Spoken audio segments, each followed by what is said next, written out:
சாயிராம். என் அன்பு குழந்தையே, இந்த நிமிடம் நீ மனதில் எதை நினைத்துக்கொண்டு கேட்டுக்கொண்டிருக்கிறாயோ அது சர்வ நிச்சயமாக நடக்கும் என் பிள்ளையே. உனக்கு நல்ல நேரம் துவங்கினால் மட்டுமே இந்த பதிவு உன் கண்களில் படும். இப்பொழுது நீ கேட்டுக்கொண்டிருக்கிறாயல்லவா, உன் கண்ணில் இது பட்டிருக்கிறதல்லவா? அப்படியென்றால் உனக்கு நல்ல நேரம் துவங்கிவிட்டது என்றுதானே அர்த்தம். அப்பா தரும் இந்த வாக்கை சர்வ சாதாரணமாக நினைத்து கடந்து விடாதே என் பிரியமே. சாயிநாதரே, என்னுடைய அன்பை பலர் தவறாக நினைத்து கொண்டிருக்கிறார்கள், தவறாக பயன்படுத்தி கொண்டிருக்கிறார்கள் என்று வருத்தப்பட்டு கொண்டிருக்கிறாய். என் அன்பை புரிந்து கொள்ளாமல் என் மனதை வேதனைப்படுத்தி கொண்டிருக்கிறார்கள் என்று புலம்பியும் கொண்டிருக்கிறாய். ஆனால் உண்மை என்னவென்று தெரியுமா என் கண்மணியே? உன்னை அவர்கள் கஷ்டப்படுத்தவில்லை, உன் மனதை அவர்கள் காயப்படுத்தவும் இல்லை. உன்னுடைய கஷ்டத்தையும் உனக்கு வந்திருக்கும் சங்கடங்களையும் அவர்கள் ஏற்றுக்கொள்கிறார்கள் என்றுதான் அர்த்தம். ஏனென்றால் நீ கஷ்டப்பட்டு கொண்டே இருக்கிறாய் என்றாலே உன் கர்மா கொஞ்சம் கொஞ்சமாக குறைந்து கொண்டிருக்கிறது என்றுதான் அர்த்தம். எனவே மற்றவர்கள் செய்யும் செயலால் நீ வேதனைப்பட்டாலும் உன்னுடைய கர்ம வினைகளின் வலிமை குறைகிறது என்பதால் நிம்மதி கொள் என் கண்மணியே. மற்றவர்களைப் பற்றி நீ கவலைப்படத் தேவையில்லை. உன் அன்பை புரிந்து கொள்ளாதவர்கள், உன்னை வேதனைப்படுத்துபவர்கள் அவரவர் கணக்கை அவரவர்கள் அனுபவித்துதான் ஆக வேண்டும். அவர்களை நான் பார்த்து கொள்கிறேன் என் குழந்தையே. எந்த சூழ்நிலையிலும் இழந்து போனதையும் உனக்கு வராமல் போனதையும் நினைத்து நினைத்து கவலைப்படாதே. நடப்பது அனைத்தும் நன்மைக்கே என்ற நினைப்போடு உன்னுடைய லட்சியத்தை நோக்கி நீ முன்னேறிக் கொண்டே இரு. நடப்பது அனைத்தும் நன்மைக்கே என்று சொல்கிறீர்களே சாயப்பா, என்னையும் அப்படி எண்ணிக்கொள்ள சொல்கிறீர்களே, ஆனால் என் வாழ்க்கையில் எந்த மாற்றமும் நிகழவே இல்லையே என்று நீ கேட்பது எனக்கு புரிகிறது. பொறுத்துக்கொள். பொறுமைக்கு தக்க பரிசு கூடிய விரைவில் உன்னிடம் வந்து சேரும். இதுவரை பொறுமையாக காத்திருந்தாயல்லவா, இன்னும் சிறிது நேரமே உன்னுடைய பொறுமைக்கான பதில் நான் உனக்கு தருவேன், சர்வ நிச்சயமாக தருவேன். உன்னுடைய வேண்டுதல் கேட்கப்பட்டது என் குழந்தையே. உன் வேண்டுதல் நிச்சயமாக பலிக்கும். நீ படும் துன்பத்தையே பெரிதாக நினைத்து நினைத்து வருந்திக் கொண்டிருக்கிறாய். அப்படியல்ல, இந்த வாழ்க்கையில் உள்ள அனைவருக்குமே இன்பமும் துன்பமும் மாறி மாறி வந்து கொண்டேதான் இருக்கும். இன்பம் மட்டுமே யாருக்கும் நிரந்தரமாக இருந்து விடுவதும் இல்லை, துன்பம் எல்லோருக்கும் நிரந்தரமாகவும் இருந்துவிடவும் இல்லை. மாறி மாறி வந்தாதான் அதுதான் வாழ்க்கை. அந்த வாழ்க்கையில் எப்படி நீ போராடி ஜெயிக்கிறாய் என்பதுதான் உனது வெற்றியில் அடங்கியிருக்கிறது. கணக்கற்ற உருவங்களில் காட்சி தருகிறீர் சாயிநாதரே, எனக்கும் காட்சி தருவீர் சாயிநாதரே. ஓம் சாயிராம். என் அன்பு குழந்தையே, எதை தேடிக்கொண்டே இருக்கிறாய்? உனக்கானது உன் வீடு தேடி வந்து கொண்டே இருக்கிறது. மகிழ்ச்சியாக காத்திரு. உன்னுடைய மகிழ்ச்சி சந்தோஷம் எல்லாம் என் கரங்களில் வைத்திருக்கும் பொழுது வெற்று கரங்களை நோக்கி எங்கே ஓடிக்கொண்டே இருக்கிறாய்? எதை தேடிக்கொண்டே இருக்கிறாய்? அப்படி இல்லாமல் பாதியிலே சென்று விட்டால் உன் பயணம் எப்படி முடிவு பெறும் வெற்றிகரமாக? கவலைப்படாதே குழந்தையே, உனக்கான மங்கள வாழ்க்கையை நான் உனக்கு தருவேன். மிகப்பெரிய உதவி ஒன்று உன் வீடு தேடி வந்து கொண்டே இருக்கிறது. இது உன் சாயப்பாவின் சத்திய வாக்கேதான். நீண்ட நாட்களுக்கு சுகமாக வாழப் போகிறாய் என் குழந்தையே. கவலைப்படாமல் இரு. நிச்சயமாக நீ புண்ணியம் பெற்ற பாக்கியம் பெற்ற என் அதிர்ஷ்டசாலி குழந்தை. கயிறு கட்டி பறவையை இழுப்பது போல உன்னை என் பக்கம் இழுத்து வைத்துள்ளேன். இனி உன் வாழ்வில் எல்லாம் சந்தோஷமாக சூழ்நிலையாக மாறும் நேரம் எல்லாம் கூடி வந்திருக்கிறது. அந்த நேரத்தில் இப்படி கவலைப்பட்டு கொண்டே உட்கார்ந்திருக்காமல் சந்தோஷ செய்தியை கேட்டு மிக ஆனந்தமாக இரு. மிகப்பெரிய உதவி உன் வீடு தேடி வந்து கொண்டே இருக்கிறது. நானும் உன் சாயப்பாவும் உன் இல்லம் தேடி வந்து கொண்டே இருக்கிறேன். இதுவரை நீ பட்டதெல்லாம் போதும். கெட்டதெல்லாம் போதும், முடிந்தது முடிந்தவையாகவே இருக்கட்டும். இனி வரப்போவதை நினைத்து பயப்படாமல் இப்பொழுது இந்த நொடி உனக்கான மகிழ்ச்சி எங்கு இருக்கிறதோ அதை சந்தோஷமாக அனுபவி.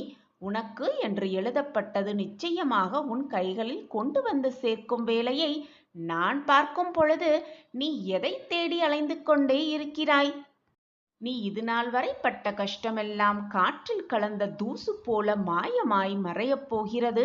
நம் வாழ்க்கையிலா இதுவெல்லாம் நடக்கிறது என்று நீயே என்னிடம் ஓடி வந்து கேள்வி கேட்கும் அளவிற்கு உன் வாழ்க்கையில் பல அற்புதங்கள் நிகழவிருக்கிறது. கேள், பொறுமையாக இரு. அதுவரை உன் வாழ்க்கையில் மாற்றம் வரும், நிச்சயமாக வரும். என்னுடைய பார்வை எப்பொழுதும் உன் மீதே இருக்கிறது. என்னை மீறி எந்த துன்பமும் கஷ்டமும் உன்னை நெருங்கவும் நான் விடமாட்டேன். உன் அருகில் வர நான் விடமாட்டேன். என் பிரியமான குழந்தை, எப்பொழுதும் வேதனையிலேயே துடித்து கொண்டிருக்க உன் சாயப்பாவிற்கு நம் மனது பொறுக்குமா? உன்னுடைய வாழ்க்கை என்னால் புதுப்பிக்கப்பட போகிறது. சந்தோஷமாக இரு. திடீர் அதிர்ஷ்டம் உன் வாழ்வை நிரப்பப் போகிறது. சாயப்பாயிருக்க உனக்கு ஏன் மனக்கவலை? நம்பிக்கையோடும் தன்னம்பிக்கையோடும் இருந்தா வாழ்க்கையில முடியாது அப்படின்னு நம்ம நினைத்த விஷயத்தை கூட முடித்து காட்டலாம். நம்மால் இது இயலுமா என்ற கேள்விக்குறியோடு நாம் சிந்தனை செய்த அந்த விஷயத்தையும் நடத்தி காட்டும் வல்லமை நம்மிடம் வந்துவிடும். அதை உணர்த்தும் விதமா ஒரு சிறிய கதையை பார்க்கலாம். ஒரு ஊர்ல 2 மனிதர்கள் வாழ்ந்து வந்தாங்க. 2 பேருமே மிக பரம ஏழையாக இருந்தாங்க. அன்றாடம் விறகு வெட்டி தான் அவங்க வாழ்க்கையே நடத்திக்கிட்டு வந்தாங்க அந்த 2 ஏழைகளும். இப்படியே 2 பேர்களும் வாழ்ந்து வந்தார்கள். அதில் ஒருவர் மட்டும் அதிகமாக மரத்தை வெட்டுவார், மற்றொருவர் மிக குறைவாக மரத்தை வெட்டுவார். எப்படி இருந்தும் 2 பேர்களும் ஒன்றாகவே போவார்கள், ஒன்றாகவே திரும்புவார்கள். ஆனால் ஒருவர் மட்டும் அதிகமாக மரத்தை வெட்டுவார், மற்றொருவர் மிக குறைவான மரத்தையே வெட்டுவார். இப்படியே போய்கொண்டிருந்த வாழ்க்கையில் அந்த மிக குறைவாக மரம் வெட்டுபவர்களுக்கு ஒரு நாள் சந்தேகம் எழுந்தது. என்னது, ஒன்றாகத்தான் போகிறோம், ஒன்றாகத்தான் வருகிறோம், ஒன்றாகத்தான் ஒரே நேரத்தில் மரம் வெட்டுகிறோம். ஆனால் என்னால் அவ்வளவு மரங்களை வெட்ட முடியவில்லையே, அவனால் மட்டும் எப்படி அவ்வளவு மரங்களை வெட்ட முடிகிறது என்ற சந்தேகம் அவன் மனதில் எழுந்ததால் அடுத்த நாள் மரம் வெட்டுவதற்காக செல்லும் பொழுது தன்னுடைய சந்தேகத்தை மற்றவரிடம் கேட்டுவிட்டார் அந்த 2வது நபர். உடனே அதிகமாக மரம் வெட்டுபவர் பதிலுரைத்தாராம், நான் ஓய்வு எடுத்து எடுத்து வெட்டுவதால் தான் என்னால் அதிக மரம் வெட்ட முடிகிறது என்று கூறினாராம். இதை கேட்ட மிக குறைவாக மரம் வெட்டுபவர், என்னடா இது, ஓய்வு எடுத்து வெட்டுவதால் அதிக மரம் வெட்ட முடியுமா? இது எப்படி சாத்தியம்? சரி, நாமும் முயன்று பார்க்கலாம் என்ற எண்ணத்தோடு அன்று மரம் வெட்டும் பொழுது சிறிது சிறிதாக ஓய்வு எடுத்து வெட்டி பார்த்தாராம். ஆனாலும் அவரை விட தன்னால் அதிக மரத்தை வெட்ட முடியாமலேயே போய்விட்டதாம். மறுநாளும் அதே சந்தேகம் அவனுக்கு வந்ததாம். எப்படிதான் முயன்றும் அவர் சொன்ன ரூபத்தை செய்தும் கூட நம்மால் அவரால் முடிந்த அளவு மரத்தை வெட்ட முடியவில்லையே, இதில் என்னதான் ரகசியம் அடங்கியிருக்கிறது என்பதை நாம் தெரிந்து கொள்ள வேண்டுமானால் ஒளிஞ்சு இருந்து பார்த்துவிடலாம். அவர் என்னதான் செய்கிறார் என்பதை மறைந்து இருந்து பார்த்துவிட்டு நாம் அதை பின்பற்றலாம் என்ற எண்ணத்தில் அடுத்த நாள் முடிவு செய்து அவரோடு மரம் வெட்ட புறப்பட்டாராம் அந்த ஏழை மனிதர். 2 பேரும் சேர்ந்து மரம் வெட்ட ஆரம்பித்தார்கள். கொஞ்சம் கொஞ்சமாக மரம் வெட்டிக்கொண்டே இருக்கும் சமயத்தில் 2வது நபர் அவர் என்னதான் செய்கிறார் என்பதை மறைந்திருந்து பார்க்கலாம் என்ற எண்ணத்தில் மறைந்து கொண்டு 1வதவர் என்ன செய்கிறார் என்பதை உற்று கவனித்து கொண்டே இருந்தாராம். அப்பொழுது தான் ஓய்வு எடுப்பதாக கூறிய அந்த 1வது மரம் வெட்டுபவர் ஓய்வு எடுக்கும் சமயத்தில் தான் வெட்ட பயன்படுத்தும் அந்த கோடாலியை தீட்டிக்கொண்டே இருந்தாராம். ஓய்வு எடுக்கும் சமயத்திலும் தன்னுடைய கோடாலியை தீட்டி வைத்திருப்பதால் மீண்டும் ஓய்வு எடுத்துவிட்டு திரும்பும் பொழுது கோடாலி அதிக கூர்மையாக இருப்பதால் அவரால் அதிக மரம் வெட்ட முடிகிறது என்பதை மறைந்து இருந்து பார்த்து புரிந்து கொண்டாராம் அந்த 2வது நபர். நாமும் நம் வாழ்க்கையில் அதிக நேரம் பயனுள்ளதாக தான் கழித்து கொண்டிருக்கிறோம். சில சமயம் நாம் ஓய்வு எடுக்கும் நேரத்தில் கூட நாம் நம்மளுடைய எண்ணத்தை கூர்மையாக வைத்துக்கொள்ள, என்னென்ன சிந்தனைகளை நம் மனதில் வைத்துக்கொள்ள வேண்டுமோ, வளர்த்து கொள்ள வேண்டுமோ, அந்த சிந்தனையை நம் மனதில் வளர்த்து கொண்டால் முடியாது, நடக்காது, இனி நம் வாழ்வு அப்படித்தான் என்று நாம் நினைத்து கொண்டிருந்த அத்தனை விஷயங்களையும் சாத்தியப்படுத்தலாம், முடித்து காட்டலாம், வெற்றியை எட்டி பிடிக்கலாம். எப்பொழுதுமே மனது முடியும், கிடைக்கும், நடக்கும் என்ற தன்னம்பிக்கை வார்த்தைகளை, தன்னம்பிக்கை எண்ணங்களை நம் மனதில் பதிய வைத்து கொண்டே இருக்க வேண்டும். அதை விடுத்துவிட்டு வேலை செய்து கொண்டே தீர்க்கமான வேலை செய்துவிட்டு ஓய்வு எடுக்கலாம் என்ற எண்ணத்தில் ஓய்வு எடுக்கும் நேரத்தில் தேவையில்லாத சிந்தனைகளை மனதில் போட்டு உலட்டி கொண்டே இருப்பதாலும், குழப்பிக்கொண்டே இருப்பதாலும் மீண்டும் நாம் அந்த பணிக்கு திரும்பினாலும் கூட நம் மனம் அந்த பணியில் நிலைத்திருக்காது. நம் மனம் எப்பொழுதுமே முடிந்தது, கடந்தது, நடந்ததை பற்றி மட்டுமே சிந்தனையில் ஆழ்ந்து கொண்டே இருக்கும். எனவே நாம் நம்மளுடைய வேலையை திறம்பட செய்யவே முடியாது. இப்படி நாம் ஓய்வாக இருக்கும் நேரத்திலும் சரி, வேலையில் இருந்தாலும் சரி, நம் எண்ண ஓட்டம் எப்பொழுதுமே நேர்மறையாக இருந்தோமேயானால் நம் வாழ்க்கையில் முடியாது, நடக்காது, கிடைக்காது, எதுவுமே நடக்காது என்ற எண்ணத்தை விரட்ட அடித்து விடலாம். நம் வாழ்க்கையை விட்டே அடித்து விடலாம். நிச்சயமாக சந்தோஷமாக, வெற்றிகரமாக, முழு ஈடுபாட்டோடு நம் வாழ்க்கையை மிக ஆனந்தமாக வாழ்ந்து காட்டலாம். உன் வாழ்க்கையில் நீ சுபிக்ஷமாக வாழப்போகிறாய். சந்தோஷங்கள் வந்து உன்னை சூழும் நேரம் உன்னை நெருங்கிவிட்டது. நான் இருக்கிறேன் எப்பொழுதுமே. சற்று பொறுமையாக இரு. உனக்கானது என்று எழுதப்பட்டது, உனக்கானது என்று தீர்மானிக்கப்பட்டது உன்னிடம் வந்து சேர்ந்தே தீரும். ஏனென்றால் அதில் உன் பெயர்தான் எழுதப்பட்டிருக்கும். அது வேறு யாரையும் சென்று அடைய சாத்தியமே இல்லை. ஏனென்றால் அதை எழுதியவன் அந்த இறைவனாக இருக்கும் பொழுது எதுவுமே மாறிவிடாது. இறைவன் எழுதியதை மாற்றும் சக்தி இது நாள் வரை எந்த மானிடனும் பெறவே இல்லை.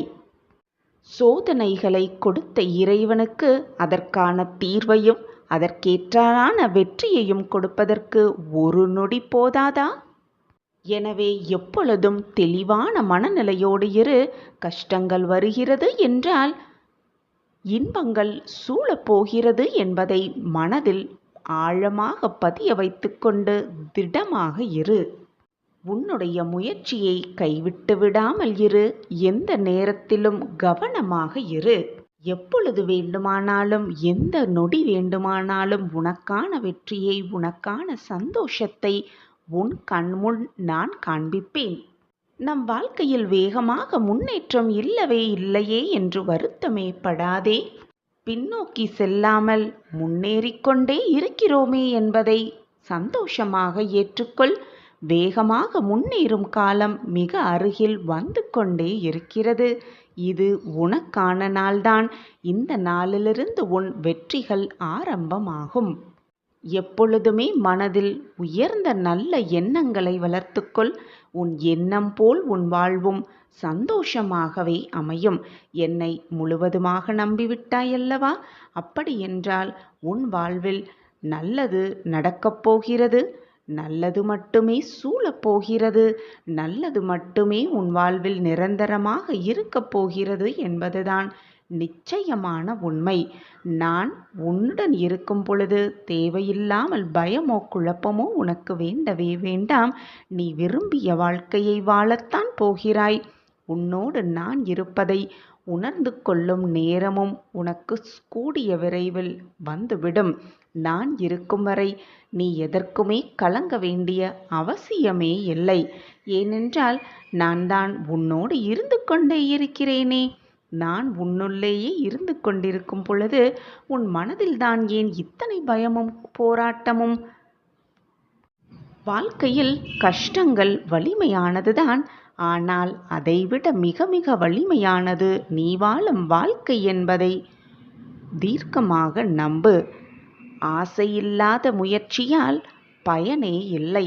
முயற்சியில்லாத ஆசையால் பயனும் இல்லை.